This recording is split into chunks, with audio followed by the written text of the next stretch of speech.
El día de hoy contamos con la dicha y con el privilegio de tener a Juan Carlos Flores en la Quinta de Bolívar, historiador, pensador, también un hombre dedicado a la política. Y el día de hoy nos acompaña por una razón en particular que se las quiero contar brevemente. Hace algunos meses estuvimos en el Museo Nacional escuchando a Juan Carlos Flores acerca en un conversatorio en el que estaban hablando varias personas en torno al conflicto colombiano, a la memoria, y él trae a esta conversación un tema muy interesante y es esas viejas memorias del conflicto, porque tendemos a relacionarlo con lo más reciente, ¿no? Años 40, muy siglo XX, pero resulta que en el siglo XIX ocurre un episodio que marca la historia de Colombia y de una población en particular que es la ciudad de Pasto, una ciudad que pudo haber sido exterminada completamente, y de ahí devienen una cantidad de cuestiones para esta región en particular. Entonces, estas reflexiones tan interesantes que hizo Juan Carlos Flores en ese momento, pues nos llevaron a buscarlo, a como diera el lugar, para poder compartir en este espacio que fue la Casa de Simón Bolívar. Todos estos comentarios que él ha venido recogiendo, y también esa recopilación de pensamientos en torno a este episodio. Entonces, pues démosle la bienvenida a Juan Carlos Flores. Gracias por estar aquí en la Quinta y pues, sin más, el micrófono es suyo.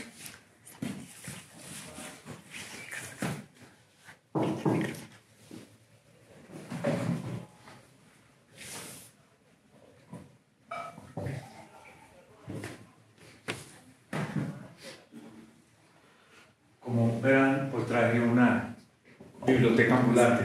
Un placer.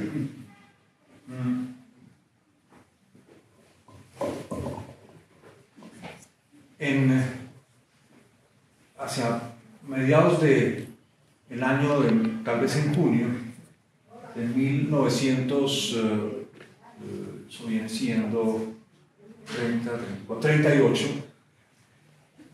está en Pasto de visita Eduardo Santos, presidente electo, pero que aún no ha recibido la credencial que lo acredita como presidente electo, acompañado de un amigo de él, Luis Eduardo Nieto Caballero, ambos miembros de la élite bogotana.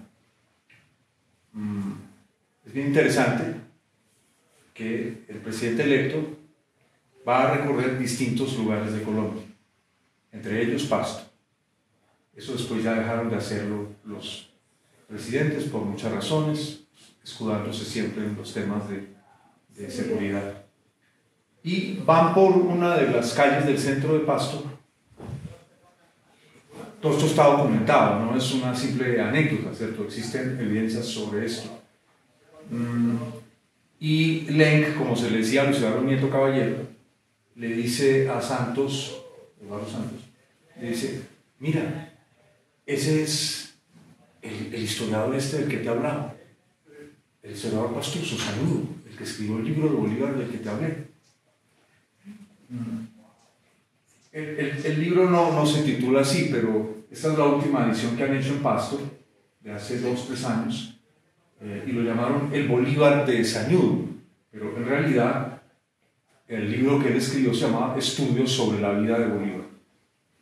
Y de inmediato Santos le dice: preséntamelo. Que señala que en algún otro momento Lenk se había conversado con él. Y lo presentan, y luego Lenk escribe en una nota periodística en Bogotá sobre ese encuentro, que les había impactado mucho porque ese señor, José Rafael Sañudo, había asumido una tarea hercúlea, como uno de los trabajos que le imponen a Hércules de castigo, y era escribir una biografía de lo que se llamó durante más de un siglo el padre de la patria, a un padre compartido de la patria, que también los Venezuela lo llama de la misma manera, que incluyese lo que la psicología del siglo XX va a llamar después el lado oscuro de Bolívar, no solo de su personalidad, sino de sus acciones públicas. No olviden ustedes que no puede haber guerra sin crímenes de guerra. Es imposible. Si se hace una guerra, hay crímenes de guerra, incluso si esa guerra es la más justa posible. Si es la más justa posible, una guerra que se considera justa en la tradición, una guerra que se considera justa es cuando un pueblo se defiende de una invasión. Este dato tengámoslo todos presente. El pueblo se defiende de una invasión. Un pueblo va a ser conquistado, el pueblo se levanta en armas, o cuando un pueblo reclama la independencia. Por eso nosotros no catalogamos, o no nos catalogan cuando estamos en el colegio, no nos catalogan a Bolívar de terrorista por haber decretado su famoso decreto de muerte al invasor, de muerte al español, que al mismo tiempo incluía una parte que casi nunca nos la mencionan, y es todo criollo, todo nativo, incluso si ha colaborado con el español, tiene derecho a la vida. Los españoles no tienen derecho a la vida. Eso hoy sería llamado terrorismo en cualquier lugar del mundo. Pero al estar metido dentro de una guerra que se considera en la tradición guerra justa, pues evidentemente esa no es la enseñanza que nosotros recibimos, ¿cierto?, en el colegio, o si nos interesa la historia, después. Bienvenido. Entonces, Sañudo se pone en este empeño porque resulta que simultáneamente, en los años 10 del siglo XIX, hubo en nuestro territorio, al igual que en Venezuela, para muchos, dos guerras justas, simultáneas. Difícil de discernir además. Pero ¿cómo? ¿Usted considera su guerra justa? Sí, porque estoy defendiendo mi terruño. Quiero la independencia de mi terruño, pero yo también. Pero es que yo defiendo la independencia de mi terruño de aquel que estaba allá, tras la mar océano. Pero es que yo estoy defendiendo la independencia de mi terruño frente a ustedes, porque vienen acá a agredir. Y eso es lo que configura uno de los hechos más complejos de nuestra historia. Cómo se ha interpretado la colisión de esas dos guerras justas. Porque finalmente, ¿quién define que una guerra es justa?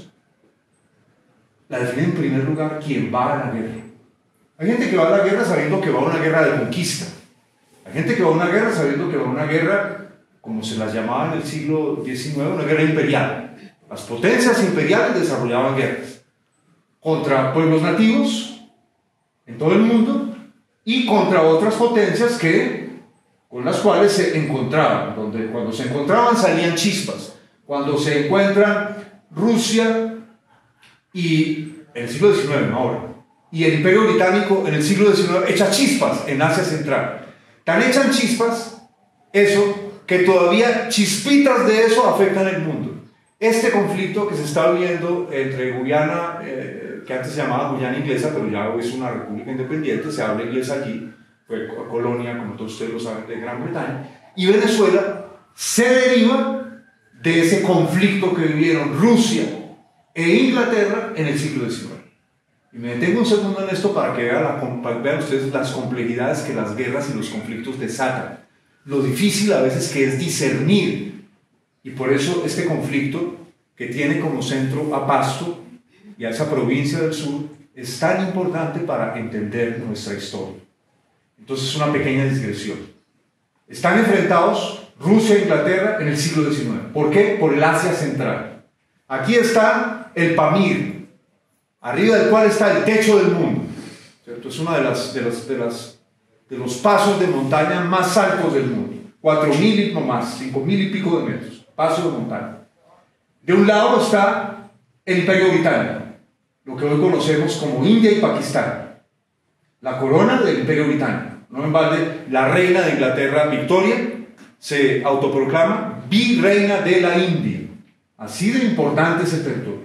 Y de este lado, avanzando en la conquista de las planicies de Asia Central, por las que pasaron todos los grandes conquistadores, donde hay ciudades de leyenda, pero que realmente existen, como Samarcanda, que aparecen en las Mil y Una Noches, y cuando uno las lee de niño piensa que Samarcanda es una ciudad de ilusión, pero es una ciudad real. Entonces los rusos avanzan hacia allá porque son unas planicies de una fertilidad inmensa, el famoso valle de Ferganá. Pero los ingleses temen que lo que quieran en verdad los pérfidos rusos, para los ingleses, los pérfidos rusos, es que ¿cierto? Llegar allí, tomar fuerzas y treparse por el techo del mundo y caerles por la espalda y dejarlos sin su preciada India.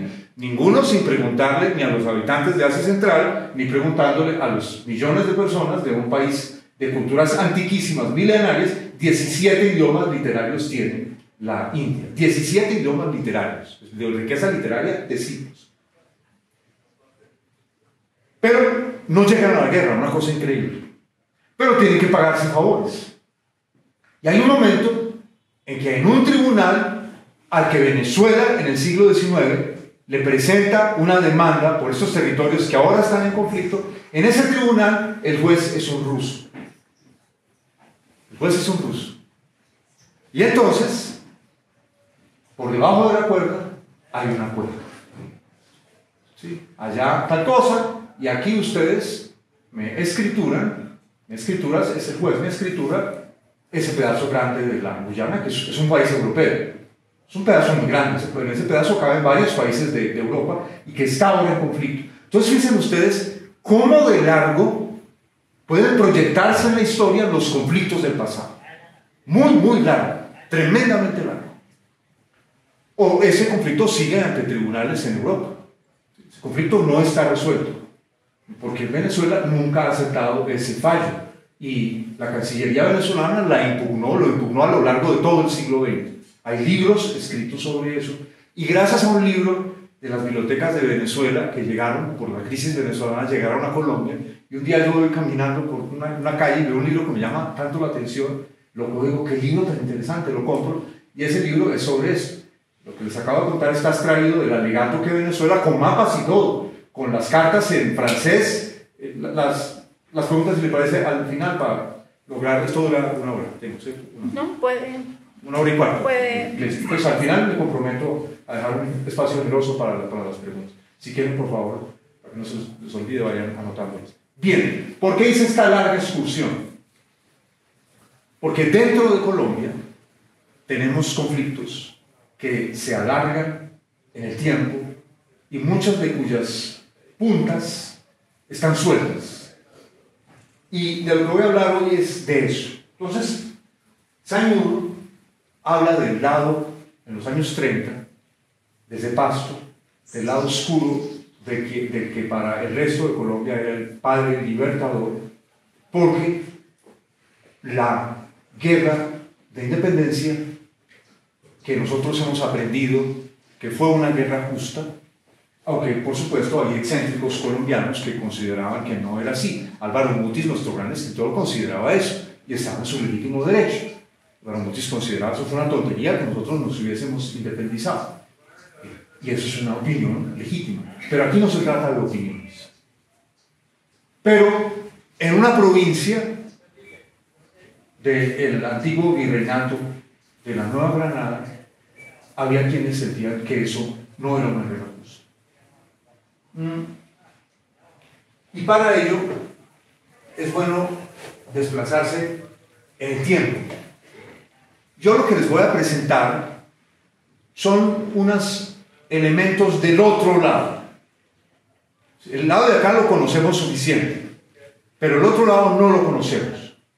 Y como estamos en una época en la que por desgracia no nos interesa conocer lo que piensa el otro lado, donde de inmediato lo sometemos a anatema, y si el criterio lo expresa un adversario, ese criterio ya no es verdad simplemente porque es un adversario, y si lo expresa un allegado a uno o una de la misma cuerda de uno, entonces incluso si no es verdad, uno lo mercadea como verdad.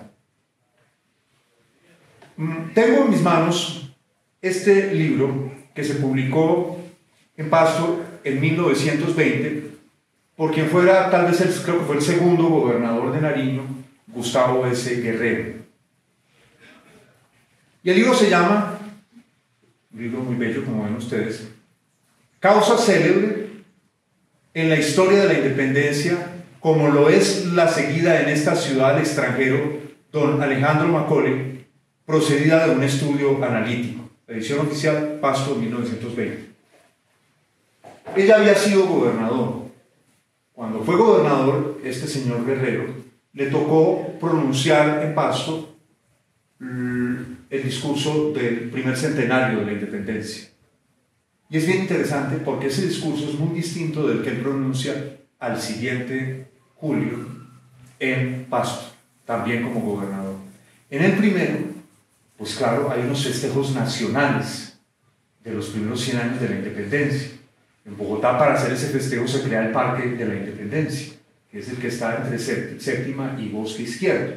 Y se llama Izquierdo porque la familia Izquierdo donó el predio donde hoy está el parque. Y ese parque tenía antes, ya no porque todas fueron decapitadas o las robaron o las vandalizaron, tenía muchos bustos de próceres de la independencia, junto con el famoso templete de la luz que regaló la compañía de luz, que en ese entonces era propiedad de una rama de una familia bogotana. Bien, entonces en el primer aniversario, él habla de la independencia, de la gesta. Pero yo tengo la sospecha que su propia conciencia y en su casa y sus amigos de Pasto le dijeron, pero no mencionaste nada de lo nuestro. Que la independencia fue muy dolorosa para nosotros. Y en el siguiente discurso, que claro, ya no tenía resonancia nacional, ya no le iban a prestar atención desde Bogotá y a regañarlo, ¿cómo se atreve usted a decir eso cuando estamos celebrando los 100 años de la independencia? Él matiza las cosas. Porque además a él le tocó entronizar en la Plaza Mayor de Pasto una estatua de Antonio Nariño, que es una figura también ambivalente en la historia de Pasto, aunque les hayan puesto a su departamento ese nombre. Entonces, en el año de 1811, la proceso de independencia está tomando velocidad. Y los criollos, y cuando hablo de criollos, tomo la definición que dio de ellos Humboldt, Alexander von Humboldt, de que eran aquellos que, aunque descendientes de los españoles directamente, sus padres eran españoles o sus abuelos, y no siendo ni mestizos, ni indios, ni negros, en la definición que da Humboldt, de todas maneras, y siendo acaudalados y tienen educación, pues acceden a los colegios que están en las capitales, no tienen los privilegios de los españoles. No están ubicados en los principales lugares de poder. Tienen poder, pero ese es el poder que les permite tener la corona española. Ojo, incluso si son hijos o nietos o bisnietos de españoles por los 4 costados, lo que en aquel entonces se llamaba, hoy nos parece obviamente horrenda esa definición, pero así era y así debo mencionarla, lo que se llamaba el certificado de limpieza de sangre, ¿sí? Que era fundamental para determinados cargos, era fundamental para obtener un título nobiliario, que se podía comprar, valía mucha plata, pero ese título nobiliario exigía que uno presentase los certificados de limpieza de sangre, es decir, que por los 4 costados uno descendía de peninsulares. Por ejemplo, la familia Bolívar, que era una de las familias más ricas de la Capitanía General de Venezuela y de las más ricas en general de la colonia hispanoamericana, la familia Bolívar compra un título de marquesado, el de Marqueses de San Luis, pero cuando incluso alcanzan a pagarlo, pero cuando hacen la revisión hay un momento en que no les reconocen completamente el certificado de limpieza de sangre. Así era de estricta y de segregadora esa cosa. Bien. Entonces, los criollos dudan inicialmente porque porque están a la espera de las noticias que se produzcan en Europa. Va a recuperar rápidamente el rey español su poder, va a seguir en el poder el hermano de Napoleón. ¿Qué está pasando en España? Y las noticias demoraban en llegar, las recibían con avidez, porque era fundamental saber qué estaba ocurriendo allá para decidir qué tan rápido avanzaban aquí de las primeras cosas que dicen, y es, pues reconocemos al rey, pero queremos más derechos, más autonomía. Por supuesto estaban hablando de ese grupo, En ese momento no están hablando del resto había 14 grados raciales en la colonia. Una cosa pavorosa, es decir, se miraba al niño y se le ponía dentro de algún lugar, cuarterón, pardo, todo tipo de gradaciones. Desde cierto peninsular, luego el criollo, cierto que tenía todos los rasgos de peninsular, pero sin los derechos, como lo acabo de señalar. Entonces, en esas circunstancias, las élites criollas, que no son élites nacionales, eso es muy importante que lo entiendan. Las élites criollas son élites, que lo entiendan, no todos lo entienden, que lo recordemos. Las élites criollas tienen una pertenencia afincada en determinadas ciudades, en determinadas provincias. Hay una élite criolla en Bogotá, hay una élite criolla en Popayán, hay una élite criolla en Pasto, hay una élite criolla en Santa Marta, hay una élite criolla en Cartagena, en Santander, en fin, etcétera, etcétera. Y esas élites criollas dudan, dependiendo de cómo analizan la información, porque hay que analizar esa información. ¿Qué dice la prensa? Llegó algún periódico de Estados Unidos, ¿sí? ¿Qué dijeron los que pasaron un barco, ¿sí? Una goleta, que vienen del Caribe? ¿Qué información traen de La Habana, ¿sí? De las ciudades grandes, ¿sí? Por donde pasan cosas? De manera que al inicio no todas las ciudades estuvieron a favor de cortar radicalmente los lazos, como ustedes lo saben, con España. Y dos ciudades del sur dudaron. Popayán dudó, como dudó Santa Marta, como dudó una parte de Venezuela. Una parte de Venezuela también dudó, porque no era fácil. Eso es muy importante que lo tengamos presente. Juzgar 2 siglos después es muy fácil, pero una decisión de la que dependía la vida o la muerte. No es balde. García Márquez llamó en un guión muy hermoso que él escribió, Crónicas, llamó a esa generación una generación trágica, porque buena parte de esa generación pagó con la vida esa decisión. Cuando uno va a la Plaza Bolívar, eso ya nadie lo mira, pero cuando ustedes van caminando de la Plaza Bolívar sentido norte-sur hasta estrellarse con el Congreso, y si bajan bordeando el Congreso rumbo a la carrera octava, verán allí, cierto, justo antes de la octava, 2 placas donde están aquellos que fueron fusilados en la Plaza Bolívar. Y si van a la parroquia a la iglesia de la Veracruz, aquí abajo, encontrarán quienes pasaron la noche en vela en esa parroquia antes de ser llevados a la Plaza de Bolívar a ser fusilados. Esos eran miembros de la élite. Murió también mucho pueblo, mucho llanero, mucho negro que hizo mucho indígena, que también estuvieron en los ejércitos patriotas, mucho mestizo. Entonces, en Pasto hay este siguiente elemento, y es: Madrid estaba lejísimos, Bogotá muy lejos, solo hubo carretera entre Pasto y Popayán cuando estalló la guerra con el Perú en los años 30 del siglo pasado. Ojo a eso. Es decir, hace mucho tiempo ha pasado la independencia y no había todavía una carretera, había una trocha terrible.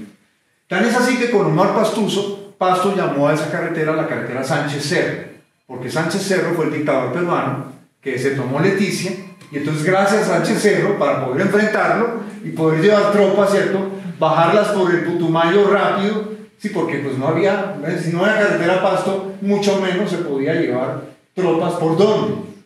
Hay un libro bellísimo que es la historia del alemán que fundó la compañía aérea Stadtart.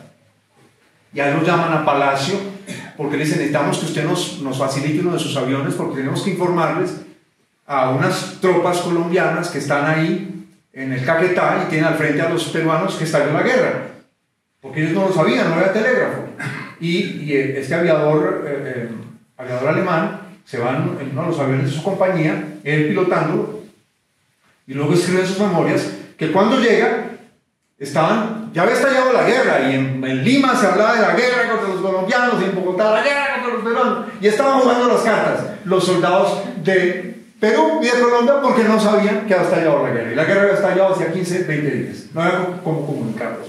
Entonces por eso Madrid está ya muy lejos, ¿cierto? Bogotá está lejísimo y Quito está lejos. Entonces se había constituido en Pasto un grupo de gente con una considerable autonomía, eran súbditos del rey, pero el poder no estaba tan cerca, el poder no estaba tan cerca, de manera que comprenderán que interpretar los hechos desde Europa es complejo en las capitales. Piensen ustedes en Pasto, donde la información subía de Quito que era realista todavía, en pedazos, a veces realista, a veces no, la que llegaba de Popayán y la que llegaba de Bogotá. Estaban en una tensión de información. ¿A quién creer? Pero finalmente, Pasto decide que, pues, ¿para qué van a tener encima al Cabildo de Popayán? En el cual hay parientes del Cabildo de Pasto. ¿Por qué razón? ¿Y por qué van a tener encima a un cabildo que se ha establecido en la capital, en Santa Fe? ¿A cuenta de qué? Ojo a eso, porque hoy a cualquiera de pronto le late un corazón patriota, pero en ese momento no había patriotas todavía, eso estaba en construcción, ¿sí? No había una idea de Colombia, no había una idea de clase dirigente, eso es muy importante tenerlo presente.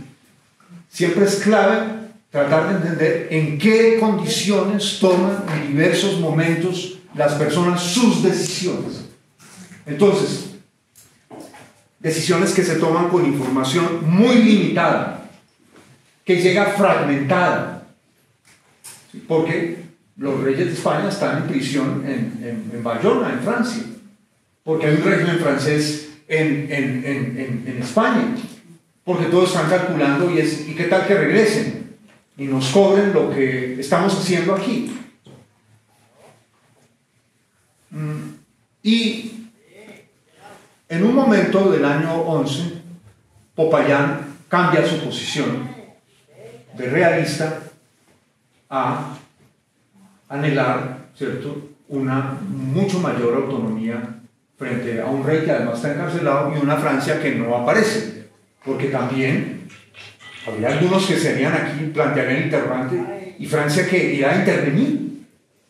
¿Vendrá a sustituir el vacío de poder que se ha generado aquí? Son muchos asuntos. Piensen ustedes, hoy es difícil entender la guerra en Ucrania, es muy difícil entenderla, no decir estoy de este lado o del otro, entender la guerra en Ucrania, cuál es el juego que hay detrás, cuáles son los intereses, qué es lo que está cambiando en la posición de Occidente frente a Ucrania. Porque hasta hace poco toda la prensa occidental hablaba del presidente de Ucrania como un héroe, porque ahora que todos los días salen artículos en el Wall Street Journal, en el Washington Post, en el New York Times, entonces que Ucrania es corrupta, que hay divisiones en la cúpula de Ucrania, que el presidente no le hace caso al comandante de las fuerzas militares, que el comandante de las fuerzas militares no le hace caso al presidente, etcétera, etcétera. Y es un conflicto que pasa ante los ojos de todos nosotros. Entonces, interpretar esa información era muy complicado. Y Pasto, el grupo dirigente de Pasto, toma una decisión. No nos vamos a someter a Santa Fe ni a Popayán. No hay una razón. ¿Sí? Aquí hemos tenido un gobierno distante, del cual no tenemos mayor queja, que nos ha permitido, ¿cierto?, una vida acá. Y en ese momento se establece una tenue línea divisoria, porque siempre somos sabios a posteriori, cuando ocurren los hechos. Nosotros somos sabiísimos, muchos pendejos, muchos pastuzos, o no, pero en ese momento nadie sabía en qué iba a terminar eso. Recuerden ustedes que después viene una reconquista, no lo olviden, los españoles logran reconquistar eso. En Argentina los españoles nunca más volvieron como poder, nunca. Después del grito de independencia en Buenos Aires, se acabó el poder español en Argentina. Ojo a eso. Estaba muy lejos. Por eso Argentina rápidamente no tuvo corridas de toros. Porque hubo un segmento del grupo dirigente que no acabamos con esas cosas que recuerdan como el poderío español. Se acabaron las corridas de toros. Y había corridas de toros también. Entonces, aquí fue distinto. Aquí fue distinto. En esta zona hubo reconquista española. Reconquista muy fregada, porque no solamente los pastusos se fueron convenciendo de que ese era el camino, sino porque a nosotros siempre nos han hablado, recuerden ustedes, el colegio, todo eso, los llaneros como los portadores de la independencia. ¿Recuerdan cuando suben de los llanos a travesía durísima? Bolívar acompañado de sus oficiales ingleses y los llaneros, a los cuales hay que ir consiguiéndole ropita a medida que suben. Y a la gente que se porta bien, Bolívar les va a regalar apellidos. Hay una familia de Sogamoso a la cual Bolívar le regala el apellido Patria. Hay una familia de Sogamoso que tiene el apellido Patria. Bolívar se lo regaló como un título, porque esa familia ayudó a pertrechar, ¿cierto?, a alimentar a unos sectos hambrientos. La cosa era fregada. Pero allá mismo, al otro lado, hubo llaneros que se enfrentaron a la independencia. Los famosos llaneros de Boves. Hay un libro que se lo recomiendo, una novela preciosa de Arturo Uslar Pietri, el mismo descendiente de un héroe de la independencia venezolana, que se llama Los Llaneros de Boves. Las lanzas coloradas. ¿Boves o Páez? ¿Perdón? De Boves. No, Boves, Boves, Páez. no, Páez es un general de la independencia, por eso estoy diciendo que hubo en Venezuela, allá, llaneros que se enfrentaron a la independencia. Y miren qué cosa tan curiosa. Un sobrino de Boves era oficial español en Pasto. Las cosas curiosas de la historia, ¿cierto? Bien, porque las distancias son inmensas, ¿o no? Y más hoy, y más, piensen en aquella época. Entonces, está configurado ante ustedes, están configuradas esos elementos del otro lado. Subrayo. Alguien me dirá, pero ¿por qué Juan Carlos no mencionó la acá? Porque lo hemos oído desde chiquitos. Porque lo interesante es intentar pensar qué fue lo que pasó al otro lado, lo que no hacemos hoy. Hoy no nos tomamos prácticamente ningún esfuerzo en considerar la posición del otro. ¿Por qué piensa así? Nada, es un estúpido, es un idiota, si como se dice en las redes, cero argumentos, o es un enemigo porque dice algo que va contra mí, o contra el supremo caudillo que uno ama, cualquier caudillo de cualquier origen. Piensen entonces, tengámoslo presente, las tensiones en las cuales se toman estas decisiones. Y hay cartas entre los cabildos primero, el de Popayán y el de Pasto, cuando estallan las tensiones. Miren la que manda, este es Caicedo, el presidente Caicedo, Joaquín de Caicedo y Pueblo, el presidente del cabildo de Popayán, le manda a su pariente Tomás de Santa Cruz en Pasto, desde el pueblo de la Cruz, donde estaban las tropas de los payaneses. Muy señor y pariente de mi mayor estimación. Porque no olvidemos nunca que la guerra de independencia fue una guerra civil. Del lado, ¿quién la hizo? Criollos. Los oficiales españoles, un poquito de tropas españolas, pero fundamentalmente la guerra la hacemos entre nosotros. Esto es una guerra entre parientes. Dice, la contrariedad de nuestras opiniones políticas y luego la cesación de los correos interrumpió enteramente nuestra correspondencia, que quiero continúe ahora, poseído del más vivo deseo de la paz, de la tranquilidad y de que no padezca males incalculables esa ilustre y hermosa ciudad, Pasto, porque ellos van hacia Pasto, armados.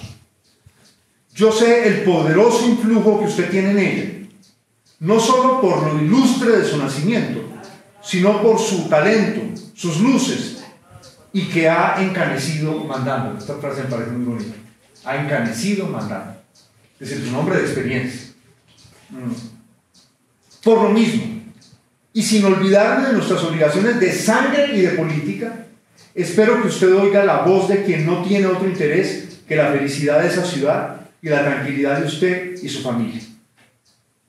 Entonces dice: yo bien sé que usted y todo ese honrado vecindario han tomado las armas engañados por la más vil calumnia de que nosotros obramos contra la religión y el rey. Tiene que entrar justificándose, porque recuerden que hasta hace poco Popayán ha estado de qué lado, del lado realista, pero han cambiado, han girado las tornas.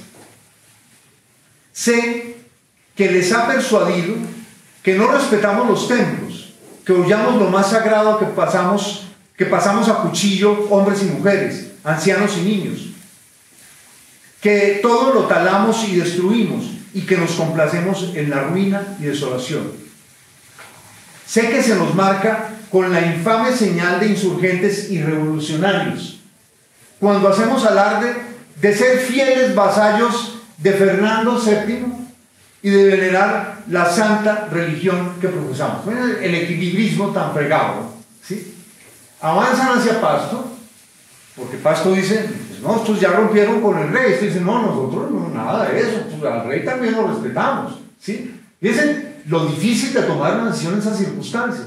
Todos están en un momento de duda, ¿sí? ¿Cuál es el camino correcto?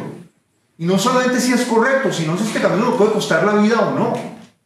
¿Cuántos de nosotros no estaríamos dispuestos a jugarnos la vida por una causa de estas? Muy pocos. También para que no lo suciemos tan duro, ¿no? Y ellos pagaron sus errores y de precio por su acierto lo pagaron muchos de ellos con sus vidas. Bien. Pero semejantes preocupaciones no caben en un hombre de honor, juicio, talento y experiencia como usted, y por lo mismo no le hago el agravio de persuadirme que nos selle con tan infames dictados. Algún día querrá Dios que nos veamos y hablemos. Entonces él está camino allá, y le dice: lo que únicamente pretendo ahora es que se persuada usted que yo, que marcho al frente de un número respetable de tropas encendidas con el fuego sagrado del patriotismo. Esa es la cosa tan fregada. En la primera parte de la carta uno dice: pero usted también es súbdito leal de su majestad Fernando VII. Pero aquí ya le habla de que él está poseído de un encendido patriotismo. Si no, amo a usted, amo a Pasto, y no permitiré que se irrogue el menor perjuicio, siempre que, habiendo desaparecido el caudillo que ha comunicado movimiento a esa honrada ciudad y causado punto menos que la ruina de esa provincia, deponga las armas y nos deje entrar en paz a tratar del arreglo del gobierno, de nuestra común felicidad y de nuestra eterna unión. Por supuesto, eso no podía terminar bien. No podía terminar bien. Porque, fíjense ustedes, que en el caso de Pasto, ellos miraban y decían: pero es que nosotros no estamos rompiendo el juramento de lealtad al rey, estamos siendo fieles a ese juramento. Quienes están rompiendo el juramento son ellos, y además de manera sinuosa. Si nos están diciendo claramente que rompen con el rey, fíjense que no hay esa, no, es que nosotros decimos romper con el rey, no, el patriotismo. ¿Pero patriotismo de qué? No olviden que en ese momento, ¿dónde está la patria? No está, porque aún no ha sido creada. La patria es un concepto que está llegando ¿de dónde? Está llegando de Europa. Pero mucha gente no tiene claro que generalmente la patria es el terruño donde estoy, ¿sí? No es lo que luego vamos a conocer, un estado donde vive una determinada nación. Eso es algo que apenas está surgiendo, de manera que eso añade complejidad y enredo a lo que se vive.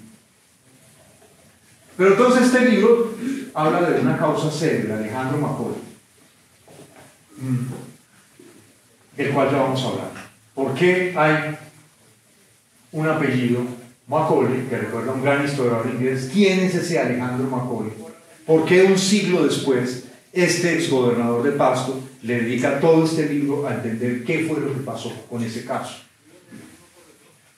Entonces vayamos a cuando los ánimos se han caldeado. Los ánimos se han caldeado. Los ánimos se han caldeado ya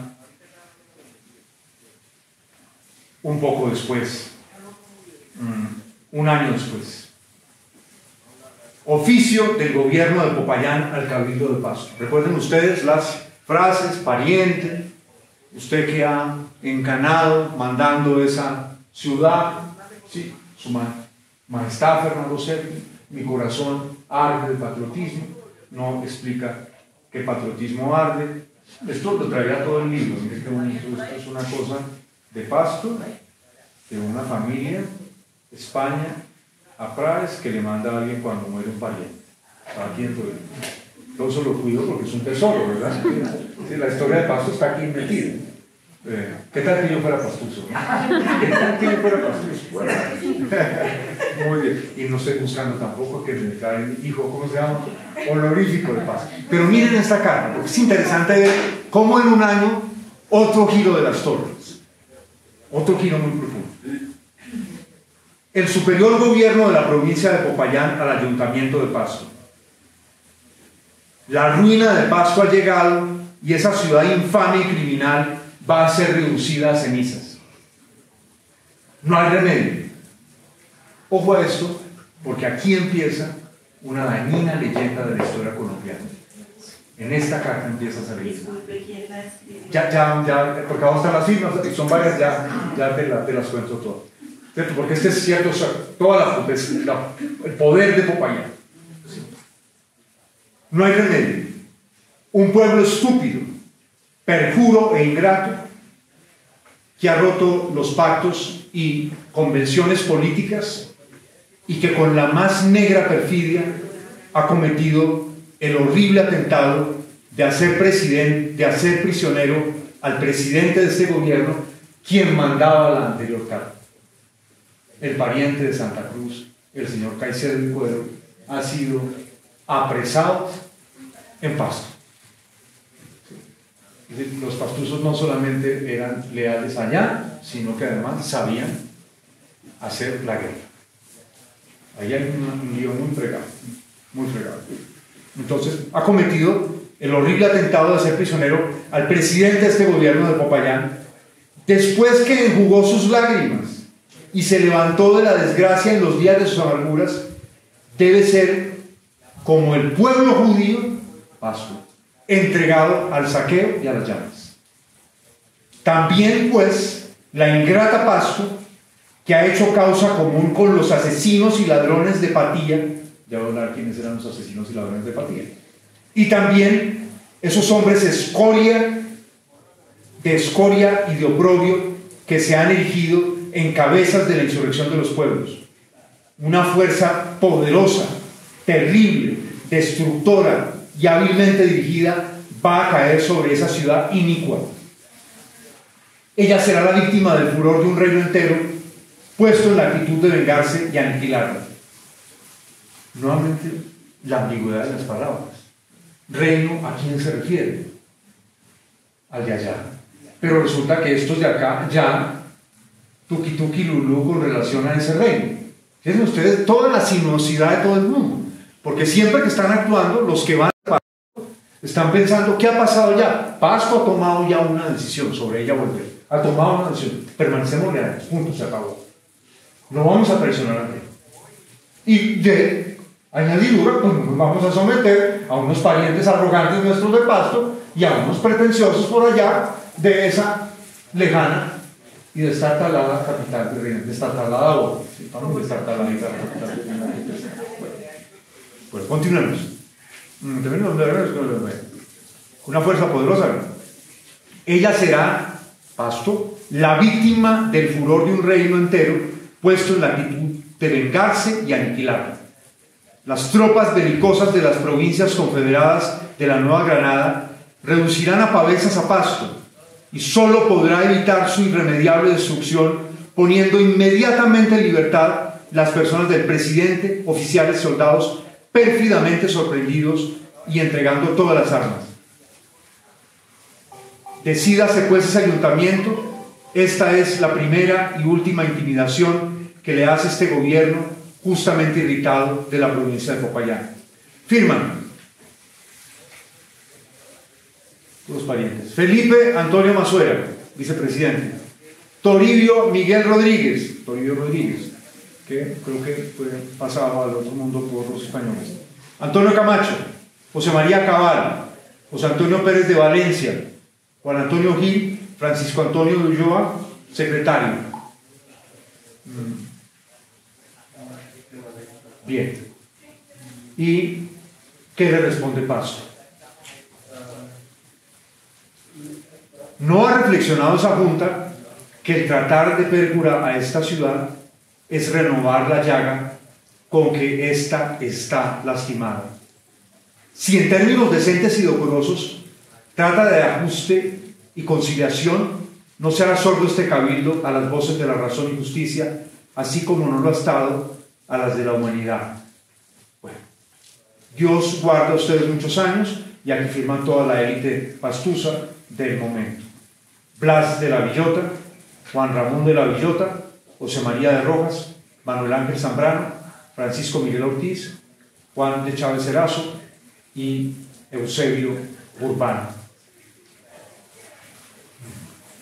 Y aquí interviene, y ahí empiezo a redondear, una figura trágica en todo esto.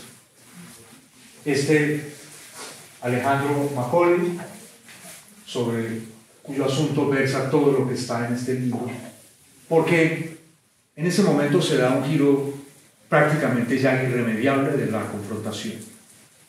Entonces recuerden, está prisionero de Pasto nada menos y nada más que el presidente del Cabildo de Popayán, perteneciente a una de las familias más tradicionales de aquella ciudad. De pronto recibe Pasto un oficio de un comandante Macaulay al Cabildo. Por el adjunto oficio del superior gobierno de la provincia se impondrá usía muy ilustre de las disposiciones que ha tomado para vindicar las vejaciones que ha recibido de ese pueblo ingrato. Si usía muy ilustre, satisfaciendo los deberes que le impone su instituto, propende a la conservación de su patria, resuélvase inmediatamente. Se le da orden a Pasto. Tras de futuro,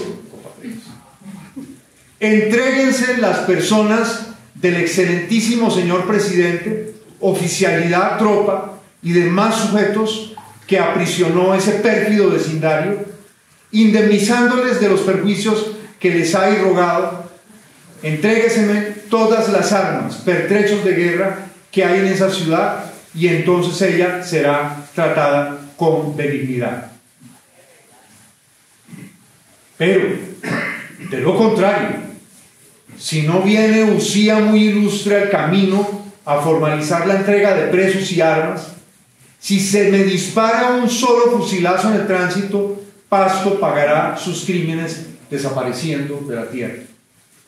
Y si para colmo de su maldad ejecuta el más pequeño agravio a las personas de los presos, tiemble ese pueblo bárbaro, infractor de los derechos de Dios y del hombre, no habrá piedad. No quedará hombre vivo, desde el Guaitara hasta el Guanambú, dos gigantescos cañones entre los cuales está asentado el Valle de Atriz, en el cual Belalcázar o uno de los suyos fundó Pasto, cosa que aún no deciden los historiadores. Siguen discutiendo si fue Belalcázar o un oficial de Belalcázar. Belalcázar fundó todo desde Quito hasta casi Bogotá. De hecho, deberíamos considerarlo como un fundador de Bogotá porque hasta aquí llegó, igual que Nicolás de Federman, pero son cosas de la vida, no me meto en esos líos porque además de esto hay otro lío, otro frente, muy mal. Bien, el fuego consumirá sus edificios y propiedades. Las futuras generaciones admirarán en sus ruinas escombros un castigo proporcionado a sus delitos. Dios guarde a Usía muy ilustre muchos años. Campo de Popayán, en Sombrerillos, julio 17 de 1812. Bien. Entonces aparece un protagonista que es un joven aventurero. Me escapa no, ¿de qué estado de los Estados Unidos era? De Virginia, pero muy joven él se va a trabajar con un pariente en Inglaterra, y estando en Inglaterra ve en la prensa la guerra en Hispanoamérica y ve que se están alistando voluntarios y se alista de inmediato. Viene acá y termina en Popayán, donde de inmediato le dan un grado. Sería un hombre sin experiencia política, como se nota el comunicado. Todos estaban aprendiendo, ojo a eso. No olviden ustedes que los criollos no habían ejercido el poder. Entonces no sabían cómo ejercer el poder.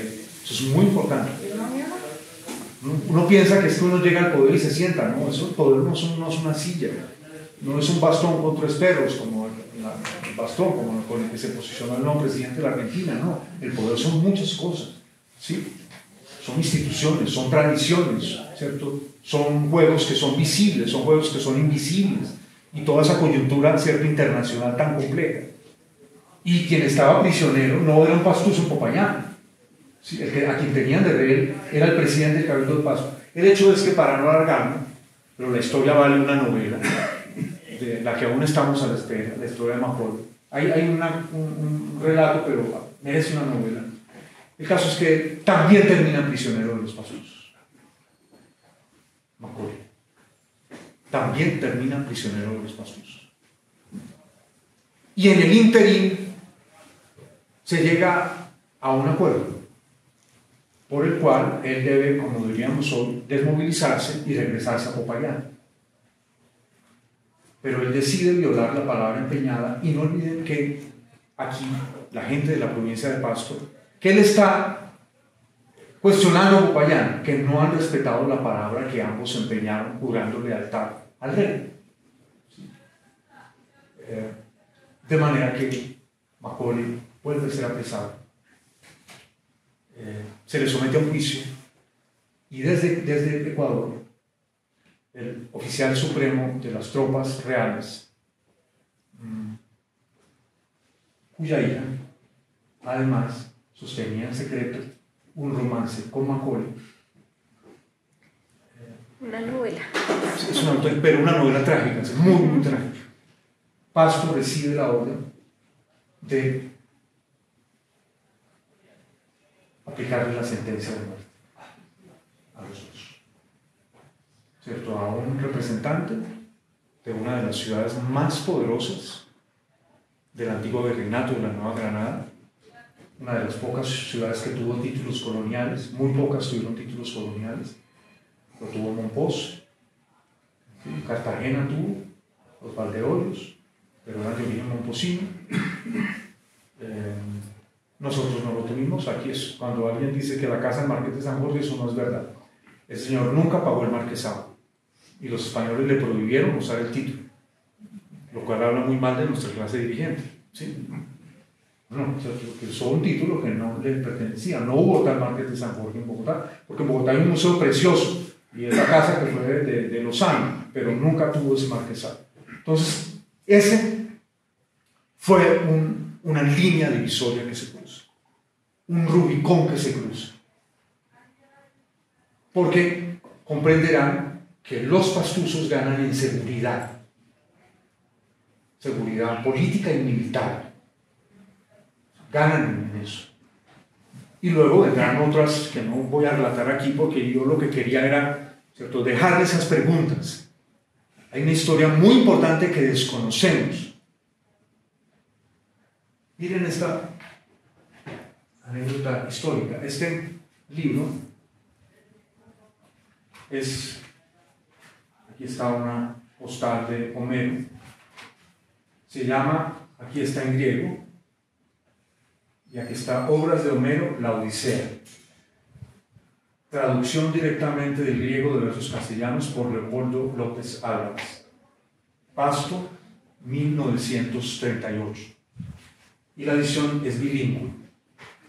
Aquí está el texto en griego y aquí está el texto en castellano. Este abogado de Pasto, un abogado rico, en los años 30, además de su labor como abogado de la especulación financiera, en la cual era muy bueno, sabía invertir bien en los mercados internacionales desde Pasto, decide dedicarse al estudio del griego y profundizar, y traduce todo Homero y Esquilo. Pero además, él importa una imprenta en griego y además entrena a unos tipógrafos que no saben griego, pero él los va dirigiendo para que monten. Esto se imprime en linotipo, un trabajo inmenso, porque había que armar unas cajas. Había que armar las cajas en castellano, las cajas en griego. Y él les reconoce a esos linotipistas, porque el trabajo que todos hicieron fue arduo. Esta obra se empezó a imprimir en la muy noble y muy leal ciudad de San Juan de Pasto. Ya ustedes entienden por qué ellos se autodenominan nobles y leales, porque consideraron que habían sido leales. El 15 de noviembre de 1938 y se terminó el 20 de marzo de 1939. En su impresión intervinieron Alonso Estrella B como cajista de griego, armador, prensista y encuadernador, Samuel Torres F como cajista de castellano y distribuidor. Es una tarea de romanos. ¿Por qué entonces una ciudad tan sofisticada, donde alguien un año publica la única biografía de Bolívar en todo el mundo, y Bolívar llegó a ser un personaje global? Hay una obra de la literatura rusa, una de las obras más importantes de la literatura rusa, que se llama Eugenio Onegin, del escritor que es el Dante ruso, Pushkin, ¿cierto? El creador de la literatura moderna rusa. Y allí hay una historia que es preciosa, que no puedo no contárselas, porque su corazón va a latir de orgullo, de henchido orgullo. O sea, allí se describe que a una casa de la aristocracia de San Petersburgo entra un señor que lleva el sombrero de moda. El sombrero se llama, en ruso se dice, shliapa a la Bolívar, gorro, sombrero a la Bolívar. Y era el sombrero de hippie japa que mencionaban los viajeros que usaba Bolívar. El que hay un magnífico retrato, el mejor retrato de Bolívar es el retrato de Bolívar vestido con ropa de trabajo, ¿sí? Porque no podía ir con uniforme, ¿cierto? Y espada en caballos y mulas, atravesando montañas, ríos, ¿cierto? Sudado, ¿cierto? Vestido con traje, con un sombrero moreno del sol, ese sombrero de hippie japa. Pero a medida que se hablaba del sombrero, cuando llega a San Petersburgo, la moda ha vuelto el sombrero gigantesco, enorme. Entonces lo chévere de esa obra de este escritor ruso es que cuando va a entrar este aristócrata por la puerta no cabe, porque el sombrero se queda atascado en la puerta. Entonces, pero es increíble que en los años 20 la aristocracia de San Petersburgo, ¿cierto?, a miles de leguas de distancia aquí, llevara modas inspiradas en Bolívar. Bolívar en corto tiempo se convirtió en un personaje global. Entonces, este hombre en Pasto produce esta obra, que es única en su género en su momento. Esto ya es lo común, ¿no? Ahora se escribe siempre de la biografía de una persona la contrabiografía, ¿o no? ¿Sí? Ahora hay polémica sobre todo. Pensemos en Ámsterdam, donde se estaba criticando la alcaldía, el edificio de la alcaldía, porque había sido un edificio desde el cual se había traficado con esclavos. Y entonces en Ámsterdam había un sector de la sociedad pidiendo, póngase una placa allí, que diga que en ese ayuntamiento se traficó con esclavos. Entonces, es una ciudad de una productora de una muy sofisticada cultura. Nunca nos hacemos esa pregunta a los colombianos. ¿Por qué razón nosotros graduamos de pendejos y de bobos a los pastusos? A través de los chistes. Y yo creo haberles entregado el elemento central. Porque las élites no pudieron perdonar, no solo el que Pasto fuera leal a lo que consideraba la élite pastusa, que además eso gozó del respaldo del pueblo. Porque la guerra en Pasto fue una guerra de todo el mundo. ¿Sí? No en balde, la fase final de la guerra la hace un hombre que tiene en parte origen indígena, que es el famoso Agustino Palenco, ¿sí? Que está enterrado en una de las iglesias de Pasto y que fue fusilado. ¿Dónde? Fue fusilado en Popayán. Sí, ahí hubo una venganza. ¿sí? Por Macaulay y por Caicedo.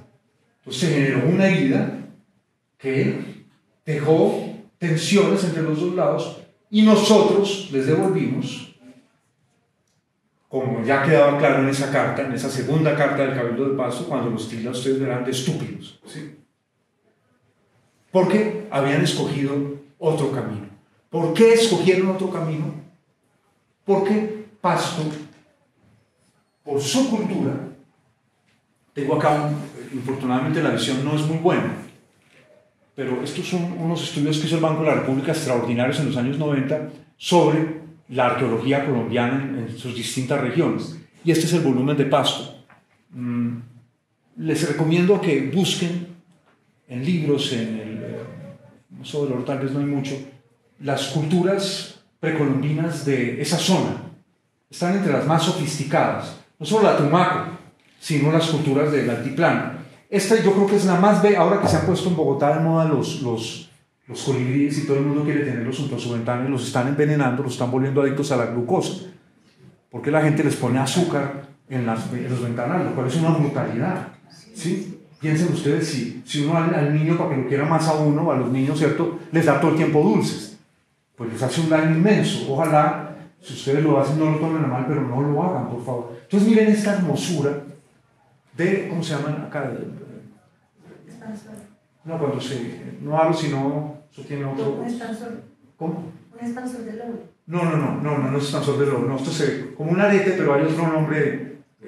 ¿Los colgantes? No, esto es grande. ¿Los colgantes? No, esto tiene otro nombre en la arqueología, se me escapa. Entonces miren esta belleza, ¿cierto? Los dos... ¿Orejeras? ¿No son? Tal vez orejeras, pero miren esa belleza, ¿cierto? Los dos colibríes, todo esto en oro, ¿cierto?, que van a la flor, y esto pues es una cosa hermosísima. Hay una cerámica de Pasto que a mi juicio es la cerámica precolombina más bella de toda América.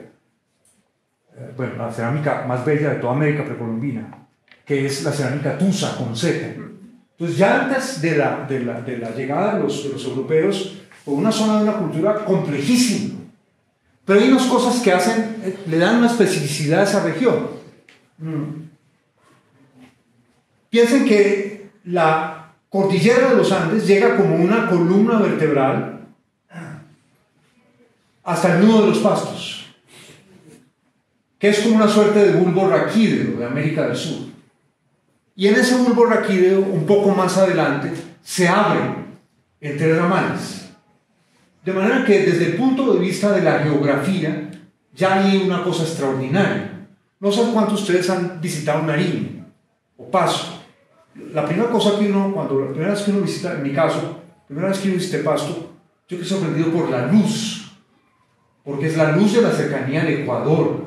Entonces hay unos elementos, ¿cierto?, antiquísimos, milenarios, unos elementos geográficos que a lo largo de miles de años los que estudiaban las sociedades entendían la importancia de mirar la geografía del lugar. No se puede entender Nariño sin mirar la geografía del lugar. Nariño es una zona extraordinaria porque viene la Amazonía, ¿sí? El Putumayo está al lado de Pasto, está el Valle del Sibundoy, está a hora y media de Pasto por extraordinaria carretera. El Valle del Sibundoy, ¿sí? Luego tenemos el Pacífico, luego tenemos las montañas, pero en la corta duración del Imperio Incaico, esta provincia de Pasto, que llamaríamos provincia de Pasto, Nariño, es la última frontera del imperio.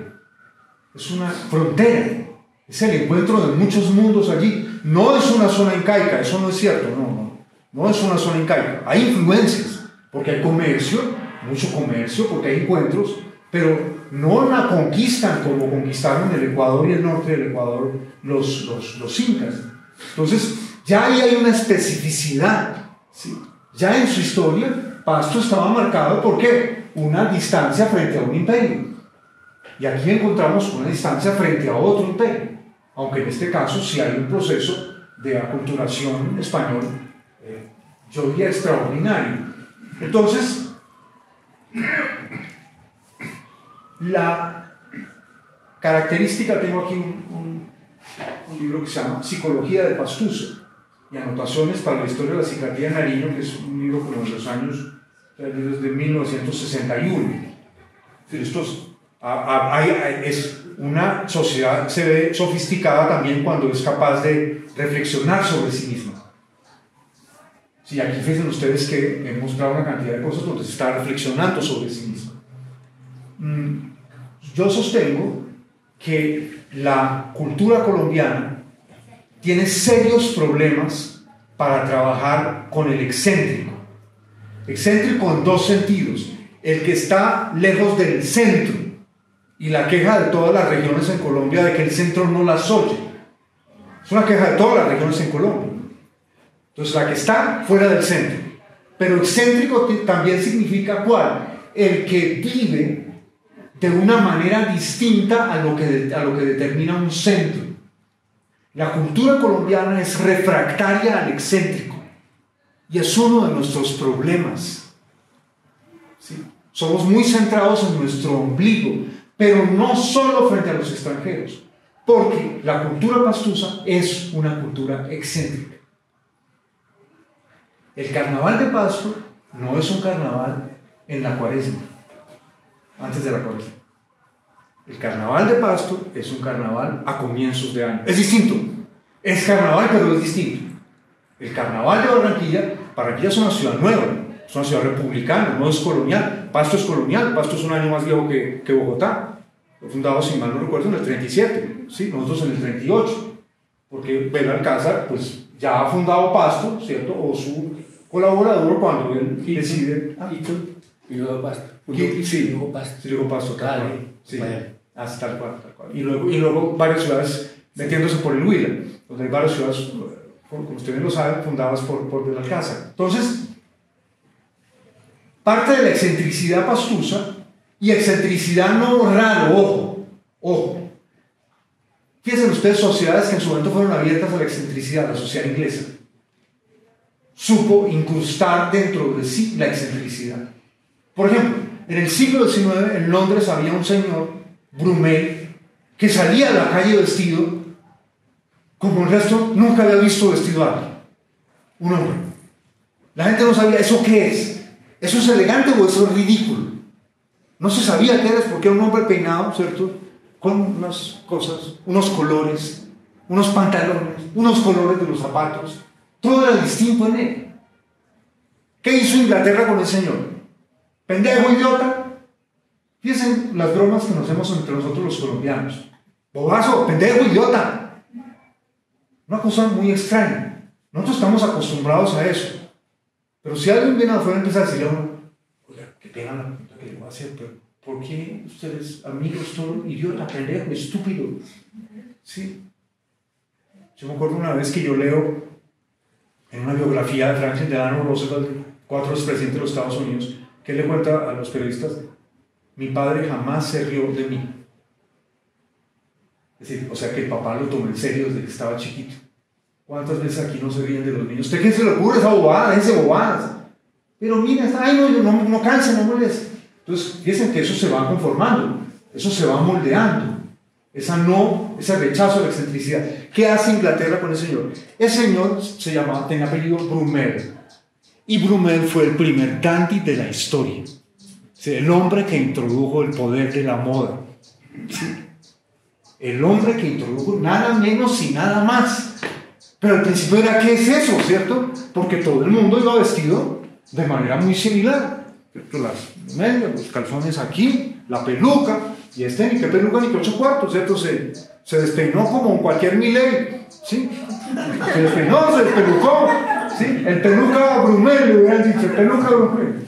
Pero a lo que voy es que no solamente está esta parte histórica, ahí hay una lección que aprender, y esa lección que aprender es cómo integramos la excentricidad dentro de nosotros. Porque estas heridas hay que cerrarlas, porque si no empieza a acumularse un resentimiento que evita que evolucionemos. Nosotros nos quedamos en los chistes pendejos. Claro, los mejores chistes pastosos se los llaman pastos. Son buenísimos, son los mejores. Sí, porque eso fíjense también una sociedad sofisticada, que sabe volver aquello que la censura, la pone en otra condición inferior, lo saben voltear y apoderarse de ello. Termino con esto. También en los años 60, un hombre muy interesante de Pasto, uno de los últimos aristócratas de Pasto, Alberto Montezuma Hurtado, de esa generación de la primera mitad del siglo XX que los mandaron a educar a Francia, porque, ¿cierto?, una parte de la clase alta era francófila todavía.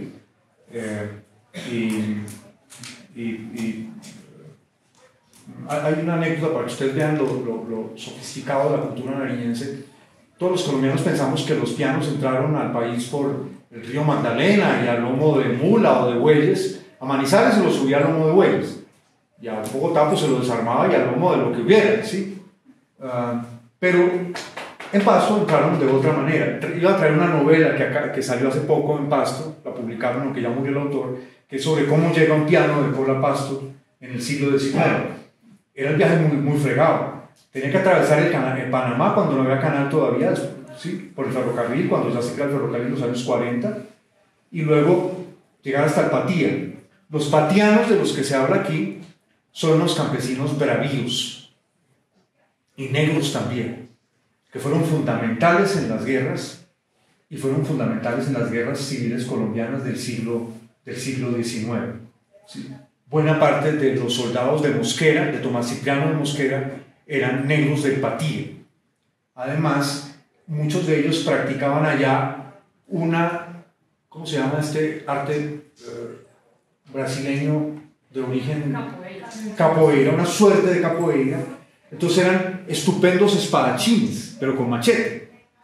Y entonces les llevaban profesores para mejorar sus habilidades con el machete y eran temibles en los ejércitos. Esos son los patianos de los cuales, ¿recuerdan ustedes que estaban los horrendos patianos allá, pues, hijos del demonio, en fin? Pero también los van a usar en la guerra los payaneses años después. Pero a lo que voy es cómo llegaba la cultura europea a Pasto, que llegaba por otra ruta distinta de Magdalena, claro. Entonces venían las goletas contratadas en Europa, o primero hasta Panamá, y luego de Panamá llegaban al Patía, subían por uno de los ramales del Patía, luego por el río Telembí hasta Barbacoas, que fue en el siglo XVIII y parte del XIX el principal centro de producción de oro de Colombia. En el siglo XVIII Colombia fue el mayor productor de oro del mundo. No le vayan a creer a un Milei que aparezca aquí que va a devolver a Colombia cuando fue el primer productor de oro del mundo. Eso pues no es tan fácil. Pero a lo que voy es, pero por esa ruta llegaban, como habían recursos de la minería, aunque los dueños de esas minas, muchos eran payaneses. ¿Sí? Popayán era el usufructuario de esa riqueza minera. Pero por allí subía toda la cultura europea, entre otros los pianos de cola. Hay una anécdota famosa de un señor de Nariño adinerado que tiene 6 hijas y a las 6 hijas les importa de Europa un piano de cola, en el cual se tocaba además. En Nariño hay una tradición musical extraordinaria. Algunos de los grandes jazzistas de Colombia han sido nariñenses, de Pasto o de alguna ciudad cercana. Entonces, este es el último pedazo que quiero leer, porque aquí se habla de todo lo que... Esto es un artículo de este señor Alberto Montezuma Hurtado, pero no todo el mundo censuró a Pasto. Ojo, eso me parece importante. Hubo gente también que desde Bogotá dijo, no, eso es un gran lugar. Miguel Triana, que tiene un libro de viajes bellísimo, primero lo publicó en París, tiene una crónica hermosísima sobre Pasto y sobre Nariño. Y él cita, por ejemplo, a Alberto Montezuma Hurtado, este intelectual nariñense que fue rector de la Universidad de Nariño, fue gobernador de Nariño. Dice, a don Salvador Camacho Roldán, hombre ecuánime y político ilustre, que era de origen llanero, pero hizo toda su carrera aquí en Bogotá, pertenecen las frases siguientes dichas con notoria serenidad. Los pastuzos, entre quienes no había penetrado o muy débilmente la idea de la patria, ojo a eso. Dicen que tienen esa idea. Realmente ellos no tenían la idea de la patria que otros teníamos. Ellos no tenían. Defendían respetuosamente primero, con encarnizamiento después, la causa real. Entonces, eso es importante también tenerlo presente. No todo el mundo juzgó a los pastusos. Cuando Santos va acompañado de Lenk como presidente electo, va interesado por esa cultura. Germán Arciniegas, uno de nuestros grandes historiadores, uno de nuestros grandes escritores, que fue profesor aquí en la Universidad de los Andes al lado, Germán Arciniegas decía que él nunca, y fue un viajero empedernido, escribió una guía preciosa de viajes por Italia en los años 40, cuando muy pocas personas hacían ese tipo de viajes, un libro bellísimo. Él decía que él nunca había comido en ningún lado un plato tan exquisito como el cubo. Entonces, hubo gente que mantuvo relaciones, ¿cierto?, de respeto, de interés. No en balde, algunos de los grandes intelectuales pastusos realizaron su carrera aquí en Bogotá. Sergio Elías Ortiz, un inmenso intelectual pastuso, realizó su carrera aquí en Bogotá. Pero el desconocimiento y el mutuo recelo continúa vivo. Esta novela, que es como una interpretación novelada de la obra de Sañudo, pero adecuada a los años 70, es un reflejo de eso. La Carroza de Bolívar, uno de los grandes novelistas colombianos, Evelio Rosero, que trata también de saldar cuentas con ese pasado, afortunadamente, a través del arte. Porque Sañudo canalizó, ¿cierto?, su desazón, la desazón histórica, a través del libro. Muchos de las familias de élite que habían participado en la lucha contra los otros patriotas fueron arrojados al cañón de un río. Y ese recuerdo quedó dolorosísimo en la historia de Pasto. No hablaré de otros recuerdos porque eso ya queda para la curiosidad de ustedes. Entonces, eran unas conjeturas que quería compartir con ustedes sobre nuestro código cultural colombiano, que tiene aspectos muy interesantes, pero también tiene aspectos que deberíamos superar, como el rechazo al excéntrico. Los excéntricos enriquecen una sociedad, le permiten que se mire de otra manera, le abren horizontes. Pasto adoptó una estrategia, fue fiel a ella. Esa estrategia resultó equivocada desde el punto de vista de quién ganó finalmente, pero no era una estrategia estúpida. Tenía fuertes razones para existir.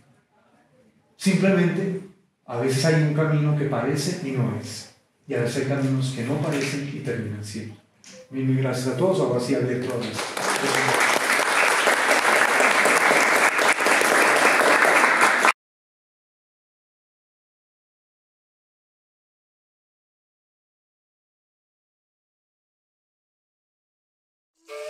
Colombia, potencia de la vida.